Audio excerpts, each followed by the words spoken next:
last night I was in my new apartment downtown. I live in the Belvedere. If any of you know that building, it's a historic building. The LDS Church built in 1919, and it was built as a hotel, and then it was converted in the late 70s to condos. So all these hotel rooms have been converted to apartments. Some of them have been combined so that they're larger than just a hotel room.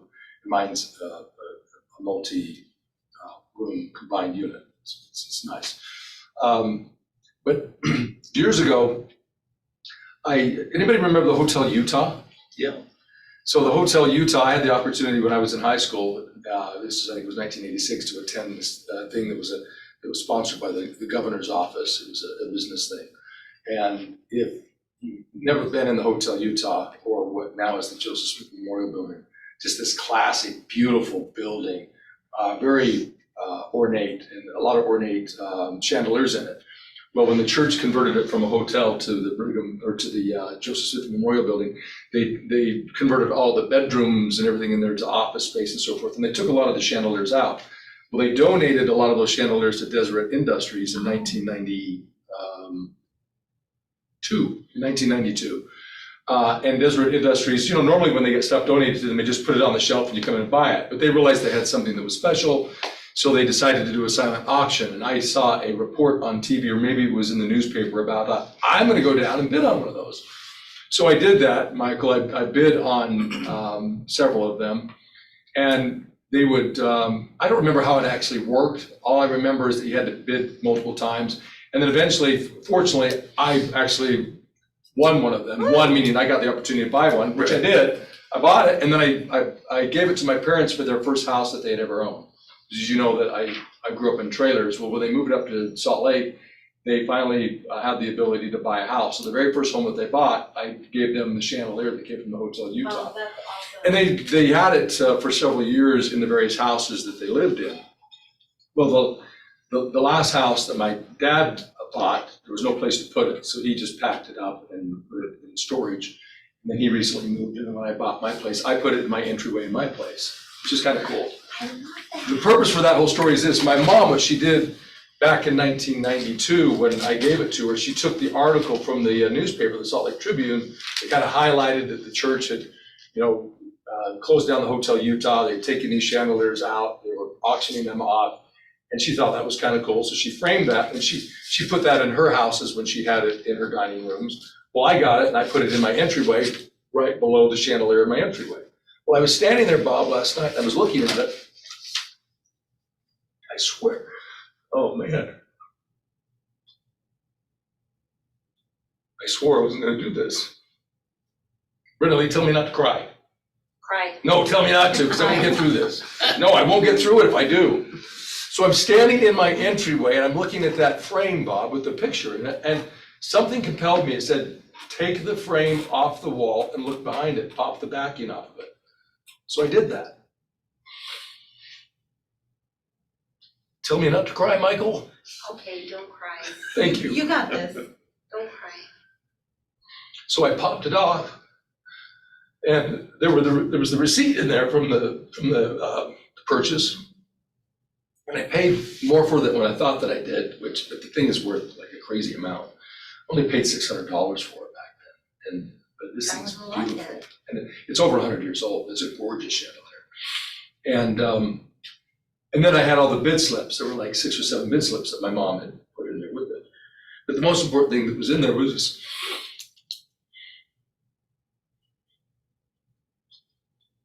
I'm so sorry. It was a note from her. She passed away in 2015. But she wrote this note in 1992. Actually, 93. I gave it to her in 92, but she wrote it in 93 when she put the frame together with that article. And basically the gist of the note was that she'd always hoped that after her mother had passed, that in the things that her mother had left her, that she'd come across a note for her.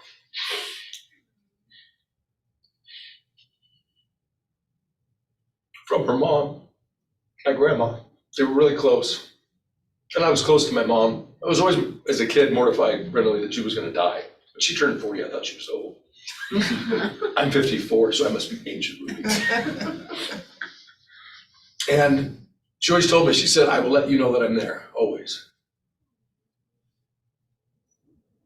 And in that note, she said some very kind things. She said, you know, your brother gave us some exterior lights for the house that they bought.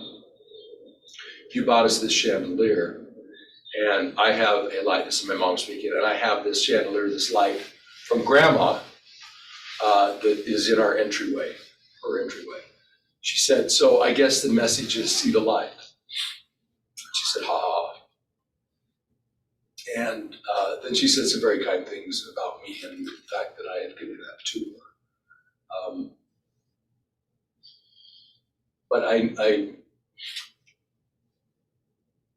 I know that was my mom letting me know that she was there, because I stood there and I had no reason whatsoever after, it's literally 30 years. It is 30 years that she wrote that note, that I'm standing there in the entryway of my place, looking at that thing, and something told me, take it off the wall and look behind it. And I don't know why, other than the fact that I think that I was supposed to. So I just wanted to share that. Oh, wow. Thank you. So Wow. you missed it, Turk. No, I didn't. You were listening? Yeah. Yeah. I missed the price. What was the price on it? It's only $600. Yeah, it's only $600. Holy, It's worth far more than that today, which that was doesn't matter what it's worth. 1992. But it's 1992, yes, when I bought it, and she wrote the note in 1993. So yeah. I'll give you 7 for it. Do I hear 800? Yeah, right. Right. All right. So let's transition. Boy, man, that was. Like, was when's the heavy. open house? Everybody keeps asking me that, and I will do that. There are a few things that I want to do. It's almost done. I need a dining room table, and I'm putting in a new fireplace. And when I get that done, then I will have one. It's really cool. It's a cool place because it's very period, and yeah, it's fun. So just take one. If you don't get one, that's okay. That's fine. What I want to do is I want to do this morning the anatomy of a great prospecting conversation, whether it's over the phone or face to face. And so let's go through that outline, and then we're just going to do a role play where I will be the agent, and I'll select one of you as the seller. And then what we'll do is, No, you don't. after morning descent, then for role play, we'll work through this. So the anatomy of a prospecting call. Okay, how many of you remember, you probably have to be old enough, because I don't know if they do it anymore, but biology class, we're in biology, Adam, your biology teacher would have the skeleton that was hanging from the rack. Anybody ever have one of those in their biology class? Okay, I had one in mine. And with that, it's basically just a skeleton, right? It has no what on it? Skin. There's no skin, has no muscle, nothing. It is just basically the bones, so you can see the structure of a human what? A human body, just the basic structure of it. Well, I look at a script, Ruby, as that. A script is basically the map of, or the structure of a prospecting call. It's nothing more than that. But if I were to take a script out of Luz's prospecting book, script book, and I were to look at, for example, the pre-qualifying script, and I were to simply go through the questions. So Luz, tell me, how long have you been trying to sell your home? Maybe around a year. And then help me understand what made you decide to sell your home. I want to downsize. And what did you do, or what would you do if your home did not sell? Stay. And where would we be moving to next? 1,500. How much do you want to list your home for? You know, you feel that? Yeah. What is this? It's an interrogation. It is. A script is nothing more than interrogation unless you do what with it?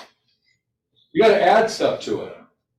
The skeleton is nothing more than a skeleton unless you add stuff to it. In other words, the script is nothing more than a guideline or a map of how to go through the process, but it is not the essence of the process. The essence of the process is where we add the flesh to it, right? We add the skin to it. We add the blood to it.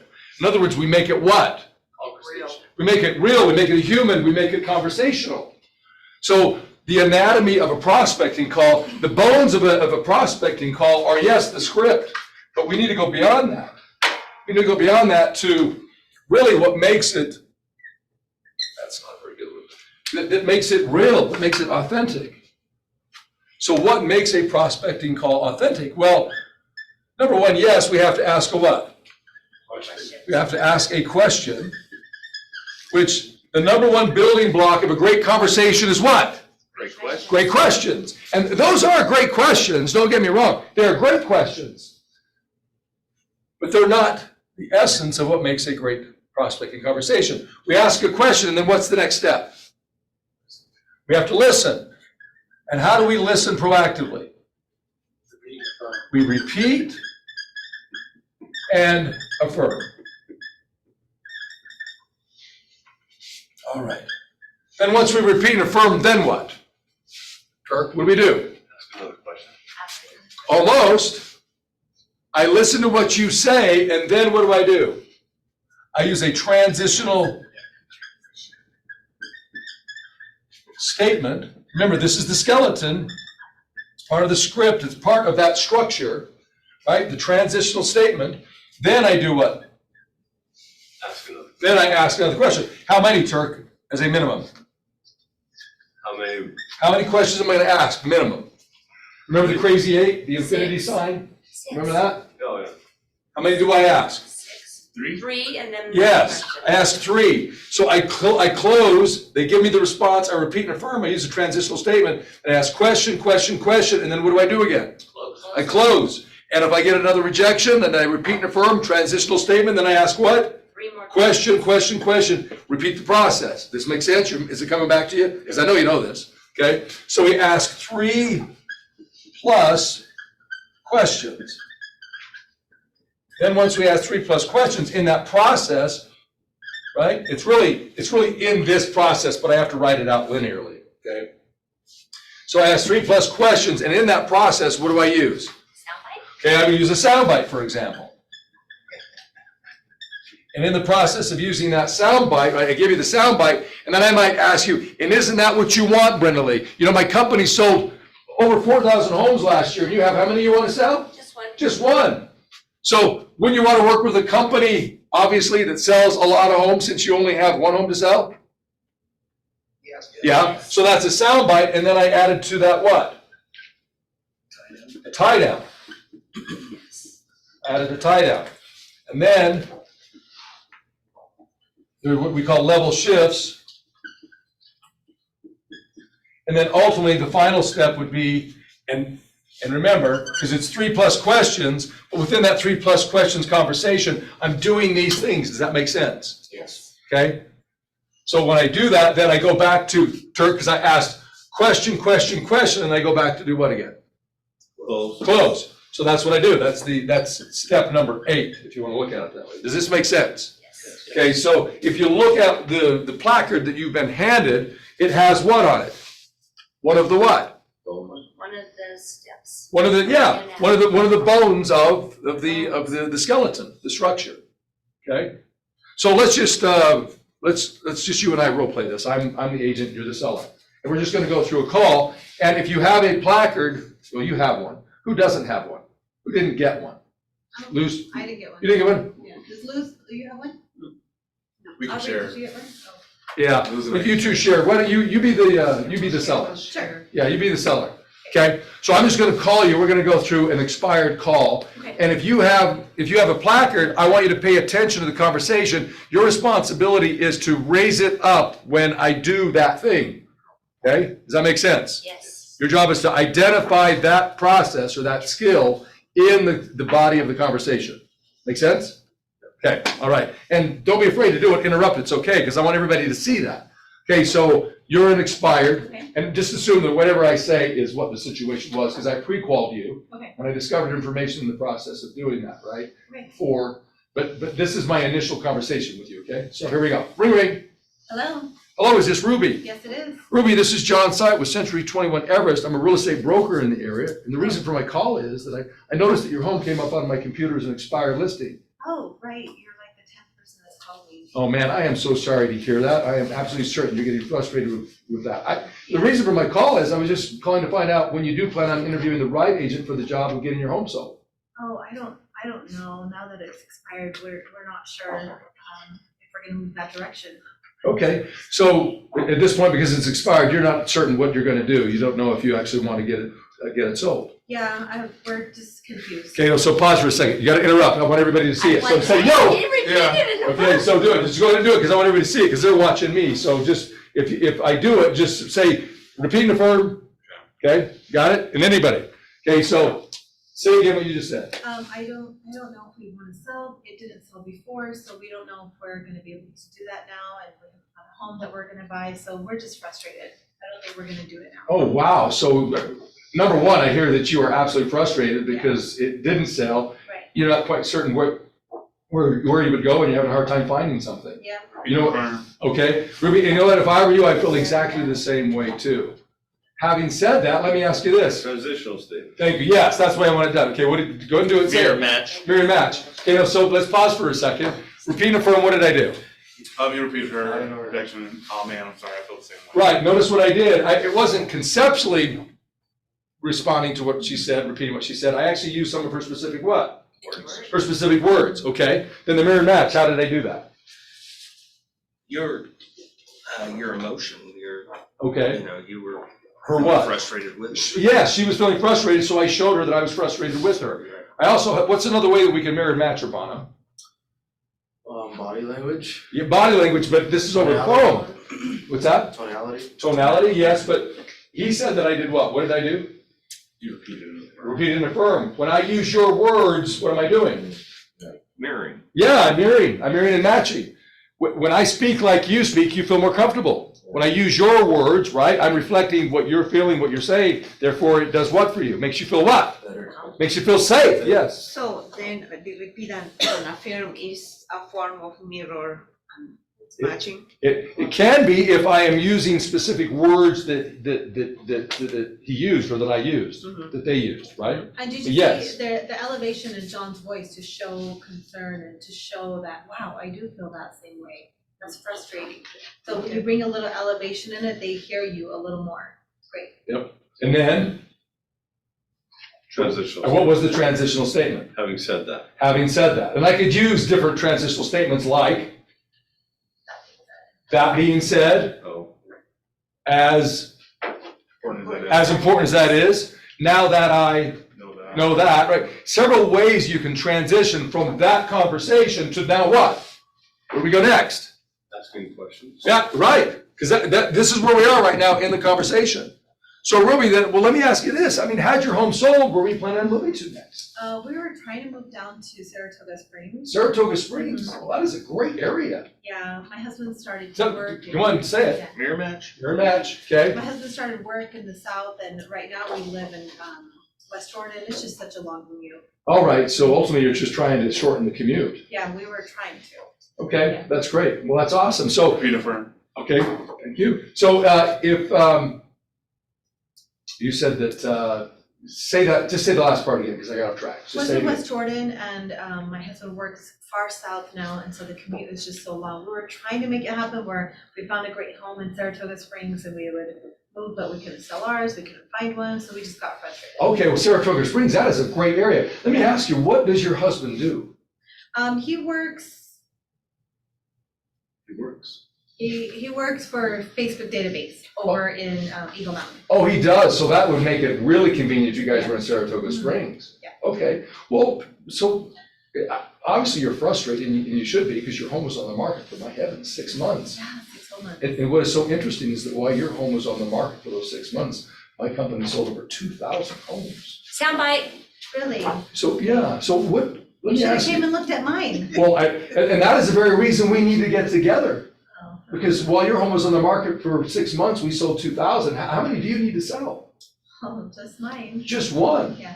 So if I could show you a way where you could actually get your home sold this time and get moved to Saratoga Springs, it sounds like you'd be interested in that, right? We would be, but. Say it again? Tie down. Tie down, okay? We would be, I don't think we can get the price that we're looking for, and the last agent said the interest rates were high, the market wasn't doing so good, so we don't just wanna go through that anymore unless we can get the price that we're looking for. Absolutely, I get it. You want to get the price that you're looking for, and you want to know that it's actually possible to get your home sold in today's market. Yeah, Is that right? absolutely. Okay, great. So if I were you, I would feel exactly the same way too.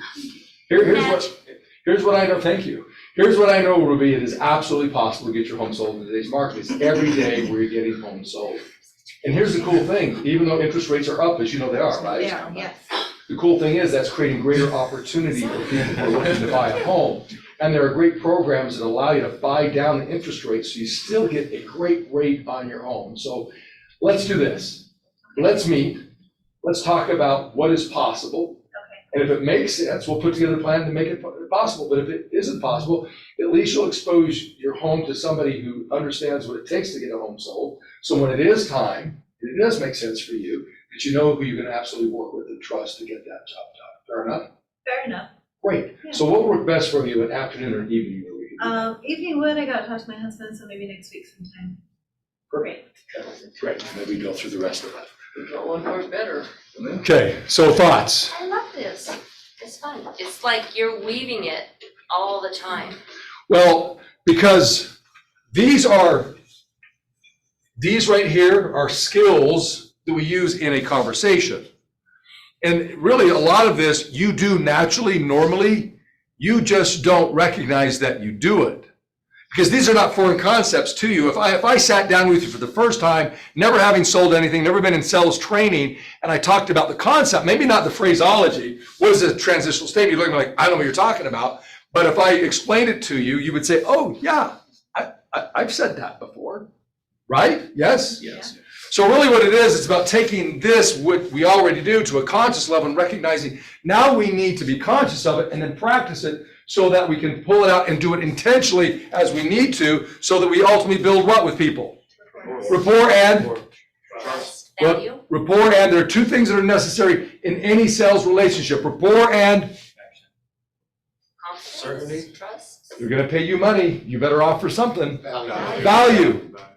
And the number one thing of value that you offer is not your knowledge of real estate, it's your ability to help them feel what? Comfortable. Safe. And when they feel safe, they feel what, Ruby? They feel comfortable. So the better you understand this, my goal is that you could stand up here and you could write these out without referring to a list, Isaac, and then you could explain it to somebody. You could take them through a conversation, a call. You could coach another agent on and say, this is what the anatomy of a great conversation looks like. And if you can do that, and I promise you, what it will do for you in the recruiting conversations, in the prospecting calls for real estate, what it will do for you is nothing short of amazing. Because ultimately, anything that we're going to get in this world, but specifically in real estate, is going to have to come through what? Conversation. Talking, conversation. That is your number one skill. So thoughts, questions?